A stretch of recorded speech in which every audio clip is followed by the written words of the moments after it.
ഇംഗ്ലീഷിൽ രണ്ട് പദങ്ങൾ, ഒന്ന് ബീയിങ് എന്ന പദമാണ്, രണ്ടാമത്തേത് ബിക്കമിങ് എന്ന പദമാണ്. ഇത് തമ്മിൽ എന്തെങ്കിലും വ്യത്യാസമുണ്ടോ? ചെറിയൊരു വ്യത്യാസമുണ്ട്. ബീയിങ് ആവാനേ, ബീയിങ് ആവാൻ നമ്മളൊന്നും ചെയ്യണ്ട, നമ്മൾ പ്രത്യേകിച്ച് ഒന്നും ചെയ്യണ്ട.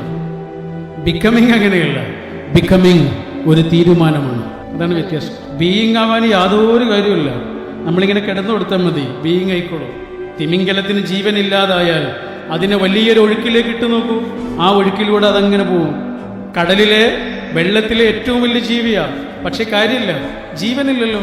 പക്ഷെ അതേ വെള്ളത്തിലെ ഏറ്റവും ചെറിയ ജീവിയായ പരൽമീനിന് ജീവനുണ്ടെങ്കിൽ ഒരൊഴുക്കിലേക്ക് വലിച്ചെറിഞ്ഞു നോക്കൂ, ഒഴുക്കിനെതിരെ നീന്തുന്നത് കാണാം. ജീവനില്ലെങ്കിൽ ഒഴുക്കിലൂടെ അങ്ങനെ ഒഴുകാം. ബീയിങ്. ബിക്കമിങ് അതല്ല, ചിലതിനെ മാറ്റിമറിക്കുന്ന പ്രവർത്തനമാണ്. അവനവനെ തന്നെയെങ്കിലും